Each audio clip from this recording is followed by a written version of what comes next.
వచ్చింది. సార్ అప్పుడు నేను చూశాను సార్, అసలు మంత్రులు లేదు, ఎమ్మెల్యేలు లేదు, ఇష్టం వచ్చినట్టు చంపేసేవాళ్ళు నక్సల్స్. ఈ రాజకీయ నాయకులను టార్గెట్ చేసి చిన్న చిన్న సర్పంచ్ మొదలు పెడితే అసలు ఏంటి సార్ వాళ్ళ వ్యూహం? అంటే రాజకీయ నాయకులను టార్గెట్ చేయడం వెనుక వ్యూహం ఏంటి? అంటే ఒక సెన్సేషన్ క్రియేట్ అవుతుంది. ఒక రాజకీయ నాయకుడిని చంపడం వల్ల ఏమవుతుందంటే ఆ ప్రాంతంలో వాళ్ళు అసమ్మతి పరులు, భూస్వాములు, ఇటువంటి వ్యక్తులకు వ్యతిరేకంగా జరిగినటువంటి హత్య కాబట్టి మావోయిస్టులు మాకు అనుకూలంగా పనిచేస్తున్నారని ప్రజలు అనుకోవాలి. తరువాత ఇతర రాజకీయ నాయకులు ఎవరైతే ఉన్నారో వాళ్ళు ప్రజల పట్ల జాగ్రత్తగా ఉండాలి. మావోయిస్టులు ఉన్నారు, ప్రజలకు ఏమైనా జరిగితే వాళ్ళు వచ్చి మమ్మల్ని ప్రాణాలకు తెగించి మా ప్రాణాలు తీస్తారు అనేటువంటి భయాన్ని క్రియేట్ చేయడం కోసం ఆ విధంగా చేశారు. 1995లో మనం ఒంగోలు మాగుంట సుబ్రహ్మరెడ్డి గారిని చంపారు. అలాగే 2000 చంపారు. సో అట్లా ప్రముఖులను టార్గెట్ చేసి వాళ్ళను చంపడం అనేటువంటిది ఒక సెన్సేషన్ క్రియేట్ చేసి అటెన్షన్ డ్రాక్ చేయడం, ఓకే, వాళ్ళ ఉనికిని తెలుపుకోవడం లాంటిది అనమాట. Right right. ఇంకోటి సార్, అప్పట్లో బూటకప్ ఎన్కౌంటర్లు అనేది పెద్ద వర్డ్ మనం తరచూ వినేవాళ్ళం. రోజు పొద్దున్న లేస్తే ఎన్కౌంటర్ ఎన్కౌంటర్ ఎన్కౌంటర్. వీళ్ళే వాళ్ళు బూటకప్ ఎన్కౌంటర్ అనేవాళ్ళు, లేదు సెల్ఫ్ డిఫెన్స్ అని వీళ్ళు అనేవాళ్ళు. అసలు ఏం జరిగేది సార్? అసలు బూటకపు ఎన్కౌంటర్లు అనే మాట నేను మాట్లాడను, ఎందుకంటే మనం ప్రత్యక్షంగా చూడలేదు. కరెక్ట్. మనము అటు పోలీస్ మనకి ఎవరికి తెలియదు. అవును. సో ఎన్కౌంటర్, ఎదురు కాల్పులు అనేటువంటి మాటే మాట్లాడుకుందాం. ఇక్కడ ఏమైందంటే ఈ ఎదురు కాల్పులకు ఆద్యుడు ఆనాటి హోంమంత్రి జలగం వెంగళరావు గారు.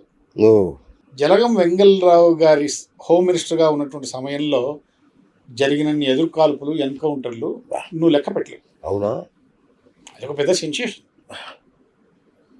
నాకు తెలిసిన మటుకు ఒక 300 మంది నక్సల్స్ చంపారు. సరే, దాని తర్వాత ఏం జరిగిందంటే నేదురుమల్లి జనార్దన్ రెడ్డి గారు ముఖ్యమంత్రి. ఆ సమయంలో రాజీవ్ గాంధీ మానవ బాంబుకు గురై మరణించారు. విశాఖపట్నంలో ఒక బహిరంగ సభ జరుగుతోంది. ఆ బహిరంగ సభలో మే 21వ తేదీన, అంటే రాజీవ్ గాంధీ మరణించిన రోజును మావోయిస్టుల వ్యతిరేక దినంగా ప్రకటించి సెన్సేషన్ క్రియేట్ చేశారు. ఎవరు? నేదురుమల్లి జనార్దన్ రెడ్డి. ఓకే. ఆ సందర్భంగా మళ్ళీ మావోయిస్టుల మీద ఇట్లా ఎన్నిసార్లు అయింది సార్ నిషేధం విధించడం, వదిలేయడం? అట్లేం కాదు. రామారావు గారు 1997లో మొట్టమొదటిసారి ఎన్నికల్లో పోటీ చేసినప్పుడు తెలంగాణ ములుగు, నర్సంపేట ఈ ప్రాంతాల్లో, ఏజెన్సీ ప్రాంతాల్లో తిరిగేటప్పుడు ఆ బహిరంగ సభల్లో చెప్పేవాళ్ళు, నక్సలైట్లు దేశభక్తులు, నిజమైన దేశభక్తులు, మేము నక్సలైట్లు చేతులు కలిపితే ఢిల్లీ ఎర్రకోట మీద జెండా పాతగలము అని చెప్పేసి ఇట్లాంటి మాటలు చాలా చెప్పాడు. కానీ ఆయన అధికారంలోకి వచ్చిన తర్వాత మావోయిస్టుల మీద నిషేధం ఎత్తేలా. తర్వాత మళ్ళీ రెండోసారి ఆయన ముఖ్యమంత్రి అయినప్పుడు పౌర హక్కుల నాయకుడు కన్నాభిరాన్, పొత్తూరు వెంకటేశ్వరరావు గారు, ప్రొఫెసర్ శేషయ్య, గుంటూరు శేషేంద్ర శర్మ, ఆయన కూడా, వీళ్ళంతా వెళ్ళారు. ఆయన ముఖ్యమంత్రి వెళితే సాధారణంగా ఆహ్వానించాడు, కూర్చోబెట్టుకున్నాడు. బ్రదర్ ఎలా ఉన్నారు, ఏంటి విశేషాలు, అవి ఇవి అని అడిగాడు. ఏంటి మీరు వచ్చిన కార్యమేమి అని అడిగాడు. అడిగితే వాళ్ళు చెప్పారు, ఇట్లా పీపుల్స్ వర్క్ గ్రూప్ మీద ఉన్నటువంటి నిషేధాన్ని మీరు ఎత్తివేస్తే బాగుంటుందని, ఎత్తివేయాలని కోరుకోవడానికి వచ్చాము, మిమ్మల్ని రిక్వెస్ట్ చేద్దామని వచ్చాము. దానికైనా మీరంతా నాతో సమాన స్థాయిలో ఉన్నటువంటి వ్యక్తులే, గద్దర్ నాలాంటి కళాకారుడే, గుంటూరు శేషేంద్ర శర్మ నా క్లాస్మేట్, మీరంతా వచ్చి అడిగిన తర్వాత చేయననే మాట చెప్పను అని పీపుల్స్ వర్క్ గ్రూప్ మీద తాత్కాలికంగా నిషేధం ఎత్తివేస్తున్నానని పూర్తిగా ఎత్తిరా, తాత్కాలికంగా ఎత్తివేసి. సో అట్లా ఎత్తేయడము పెట్టడము అట్లా. తర్వాత మళ్ళీ చంద్రబాబు నాయుడు కొనసాగించాడు, దాని తర్వాత మళ్ళీ రాజశేఖర రెడ్డి కొనసాగించారు, వచ్చిన వాళ్ళంతా కొనసాగించడమే. అయితే కేంద్ర ప్రభుత్వం మోడీ అధికారంలోకి వచ్చిన తర్వాత మావోయిస్టు రహిత భారతదేశాన్ని ఈ ఆధునిక ప్రపంచంలో ఇప్పుడున్నటువంటి తరానికి చూపించాలని ఒక అద్భుతమైనటువంటి కళ కన్నారు. అద్భుతం అసలు అది. భవిష్యత్తులో ఇది ఒక ఎందుకంటే గొప్ప విజయంలాగా చూస్తారేమో ఇది. ఇప్పుడు ఈ సమాజానికి ఆ సిద్ధాంతాలు పనికిరావండి. నవ్వుతారు జనం, అది ఏంట్రా బాబు అని. అంటే ఇది ఒక సర్జికల్ స్ట్రైక్ లాగా గుర్తుంచుకుంటేమో భవిష్యత్ తరాలు ఇది ఒక రికార్డే కదా. ఎంత పెద్ద రికార్డ్ మోడీ యొక్క ఆయన చరిత్రలో ఇది ఒక మైల్ రాయి. అవును, రైట్. ఇక ఆ తర్వాత బాగా అతిపెద్ద రక్తపాతానికి దారితీసిన మరొక ప్లాన్ గవర్నమెంట్ సల్వాజూడం, అంటే గిరిజనుల చేతికి ఆయుధాలు ఇచ్చేసి ఒక అతిపెద్ద రక్తపాతానికి కారణమైంది కూడా. సో ఈ సల్వాజూడం ఎట్లా జరిగింది అసలు ఇది? ఇది యాక్చువల్గా ఛత్తీస్గఢ్లో 2005లో ఆ, ఈ యొక్క ఉద్యమం జరిగింది. ఆ, అక్కడ అప్పుడు మావోయిస్టు తెగబడే రోజులు. ఓకే.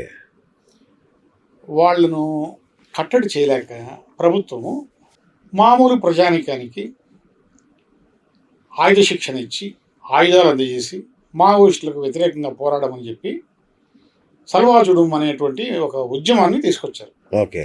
ఎవరు? మామూలు ప్రజానికంలో ప్రభుత్వం మామూలు అండదండ ప్రజానికన్నా గిరిజనులు అనుకోండి ఇక. గిరిజనులు, ఆదివాసీలు, ఆదివాసులు. ఎస్. వాళ్ళంతా మహేంద్ర కర్మ అని అప్పుడు కాంగ్రెస్ నేత ఉన్నాడు. మహేంద్ర కర్మ అవును. ఆయనను కూడా నక్సల్ చంపేశారు తర్వాత. ఆయన నాయకత్వంలో ఈ యొక్క సల్వాజుడుం ఉద్యమం జరిగింది. ఓకే.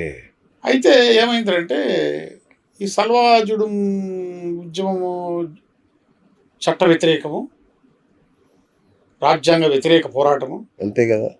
ప్రజలు ఆయుధాలు పట్టుకోవడం ఏంటి అని చెప్పేసి అప్పట్లో జస్టిస్ సుదర్శన్ రెడ్డి గారని సుప్రీంకోర్టు అవును. ధర్మాసనంలో ఒక సభ్యుడు, అవును.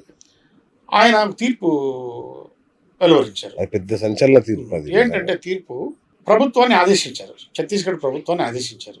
ఏమని అంటే ప్రజల దగ్గర ఉన్నటువంటి ఆయుధాలను వెనక్కి తీసుకోండి, ఉద్యమాన్ని ఆపండి తక్షణమే అని చెప్పేసి సుప్రీంకోర్టు ఆదేశాలు ఇస్తూనే వాళ్ళ ప్రభుత్వం ఏం చేస్తుందంటే భయపడిపోయి ఆ యొక్క ఆయుధాలన్నీ కూడా వెనక్కి తీసేసుకున్నారు. ఎప్పుడైతే ఆయుధాలు ప్రభుత్వం వెనక్కి తీసుకుంది, ఇప్పుడు ప్రజల దగ్గర ఆయుధాలు లేవనేటువంటి విషయం తెలుస్తూనే ఇమ్మీడియట్గా మావోయిస్టులు దొరికినట్టు వేటాడి చంపేశారు. అప్పటి సల్వాజూడం చేసిన వాళ్ళందరూ చంపేశారు. చాలా మంది పారిపోయారు, పరిగెత్తు చచ్చిపోయారు. కొంతమంది బావుల్లో దూకారు, కొంతమంది ఆత్మహత్య చేసుకున్నారు భయపడిపోయి. ఎందుకంటే ఆయుధాల్లో వెళ్ళేదా. అంతే కదా. ప్రభుత్వం ఏం చేస్తుంది? ఎంతమంది పోలీసులను వీళ్ళకి కాపలా పెట్టి అసలు అసాధ్యం అది. ఇది కాంట్రవర్సీ అయింది తీర్పు. మరి ఇలాంటి తీర్పు ఇచ్చిన అదే జస్టిస్ సుదర్శన్ రెడ్డి గారిని మళ్ళీ కొన్ని పార్టీలు కలిసి ఉమ్మడి ఉపరాష్ట్రపతి అభ్యర్థిగా నిలబెట్టడం ఏంటి సార్? ఇదే రాజకీయ క్రీడ, నాకు అర్థం కాల. అంటే ఇది కాంగ్రెస్ పార్టీ చేసిన ఒక రాజకీయ క్రీడ. ఓకే. కాంగ్రెస్ ఎప్పుడు అధికార ప్రభుత్వానికి వ్యతిరేకంగా వ్యవహరిస్తుంది, ప్రతిపక్షాలు అంటే అలాగే చేస్తాయి. అలాగే ఉంటాయి. At the same time Congress వామపక్షాలను వెనకేసుకుని వచ్చేటువంటి అలవాటు ఉంది మొదటి నుంచి. వాళ్ళ బలంతో కాంగ్రెస్ అధికారంలో చాలా రోజులు కూడా ఉండగలిగింది. ఈయన ఎవరు? మన జస్టిస్ సుదర్శన్ రెడ్డి గారు ఒక క్రియాశీలక అభ్యుదయవాది. ఓకే. ఆయన స్టైల్లో ఆయన ఇది ఇచ్చాడు, ఓకే, జడ్జిమెంట్. అవును. సో దీనివల్ల వామపక్షాలు మనకు సహాయపడతాయి ఇతని ఎన్నికల్లో అని చెప్పేసేటువంటి ఉద్దేశంతో ఆయన్ను రాష్ట్రపతిగా నిలబెట్టడం జరిగింది. ఓకే. అంతకుముందు సర్వేపల్లి రాధాకృష్ణ గారు, గోపాల్ స్వరూప్ గారు, హిదాయతుల్లా గారు వీళ్ళంతా ఏకగ్రీవంగా ఎన్నికయ్యారు.